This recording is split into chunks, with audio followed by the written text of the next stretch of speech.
Ady amin'ny alalan'ny fampiasana ny haino manjery moa zany ny ady politika eto amintsika raha nisany santionany ireny fa izao kosa dia entiko ianao hijery an'ireo trangam-piarahamonina maro samihafa izay nangony ny mpanao gazety mpanampy avy eto amin'ny MATV.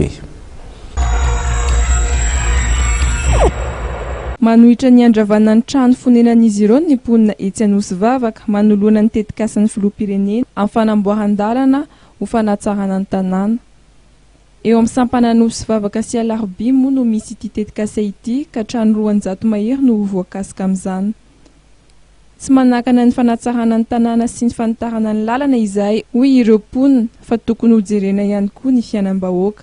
Manoloana izany dia nanome sosokevitra ireo vahoaka mba tsy hisian'ny fandravana trano. Taxi be iray mampitohy Anivato nidirana jiolay ronirony basy anelanelan'ny 12 ora sy 12 ora atoandro be izao teny amin'ny Diga. Araka ny vaovao voaray dia nipetraka tany aoriana izy roa toy ny mpandeha rehetra ary tsy nisy nalala hoe olon-dratsy. Tampoka teo anefa dia namoaka basy ireo jiolay ary norahonan'izy ireo ny olona tao anaty taxi be. Ka lasa tamin'izany ny firavaka, ny finday, ny vola sy izay rehetra mora nalaina. Marina moa fa tsy nisy naratra ny olona tao anatin'ilay taxi be. Rehefa vita kosa ny sitrapon'ireo jiolay dia nivoaka moramora izy ireo ary nidina teny amin'ny toby fiantsonana teny Talatamaty ny lalany hoy ireo nanatry maso. Sprinter iray mpitatitra olona nivadika ny alahady lasa teo tokony ho tamin'iray ora tolakandro tany amin'ny commune ambanivohitra Antsahabe. Roa lahy no maty tamin'izany lozam-pifamoivoizana izany ary olona 10 no naratra mafy. Ny ankamaroan'izy ireo dia olona nikasa vidy entana aty andrenivohitra no izao niaran-doza izao. Nentina avy hatrany tao amin'ny hôpitaly be tao Antsohihy moa ireo naratra ka ny tompon'ilay fiara ihany no niantoka ny fitsaboana azy ireo. Ilay olona roa lahy maty kosa tsy mbola nisy fianakaviana tonga naka ny razana.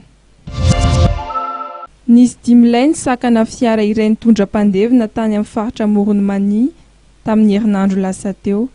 Ilay razana moa no nokasain'izy ireo alaina araka ny loharanom-baovao voaray.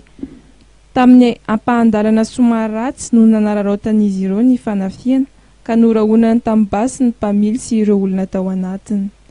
Ny roa lahy tamin'izy ireo dia niakatra tao ambony hibata ilay vatapaty.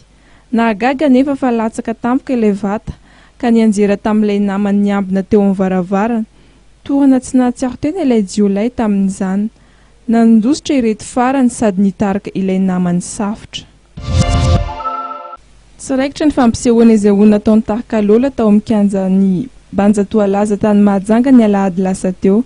Araka ny vaovao voaray avy any an-toerana dia antony ara-pahasalamana no tena namoanana ilay fampisehoana saika atao ka noho izany dia tsy maintsy namerim-bola ireo mpikarakara ary niezaka nanazava an'ireo mpankafy azy ihany izy ireo na dia maro aza ny tsy faly tamin'izany.